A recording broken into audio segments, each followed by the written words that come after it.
শাইতানির রাজিম। বিসমিল্লাহির রহমানির রহিম। বাংলাদেশ মানব জোটের পক্ষ থেকে আমি কাজী মোশাররফ হোসেন। কাশ্মীরের পাহেলগাম যে ২৬ জন লোকের হত্যাকাণ্ড হয়েছে, আমি খুবই মর্মাহত। আজকে বেশ কয়েকদিন যাবৎ এ নিয়ে আমি আমার যে অস্থিরতা এটা কাটিয়ে উঠতে পারছি না।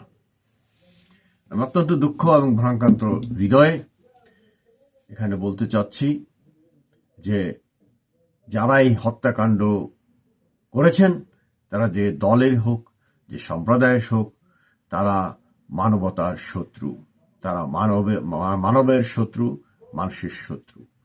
আসুন আমরা শুধু এই হত্যাকাণ্ডের নিন্দা নয়, যেখানে সন্ত্রাসী গোষ্ঠী ওঠে, জাগ্রত হয় বা এই পাগলা কুকুরের মতন হয়ে উঠে মানুষ হত্যার জন্য, যেখানে সন্ত্রাসী সে ধর্মের আড়ালেই হোক, যে কোনো ধর্মের আড়ালেই হোক, আসুন তাদেরকে আমরা ধরিয়ে দিই, তাদেরকে চিহ্নিত করি, তাদের সমাজ থেকে উচ্ছেদ করার ব্যবস্থা গ্রহণ করি।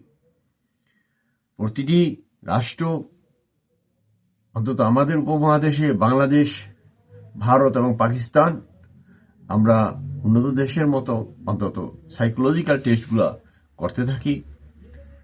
ক্লাস 6 থেকে শুরু করে 12 গ্রেড পর্যন্ত, যে অন্তত ম্যানদের ক্ষেত্রে, পুরুষ মানুষদের ক্ষেত্রে তাদের আচরণটা কি হচ্ছে, তারা জঙ্গি হয়ে যাচ্ছে কিনা। এই জঙ্গি হয়ে আমরা ক্ষণিকে হয়তো কোথাও কোনো ধরনের দাবি আদায় করতে পারি, কিন্তু দীর্ঘমেয়াদে এর ফলে মানবতার কোনো কল্যাণ হবে না।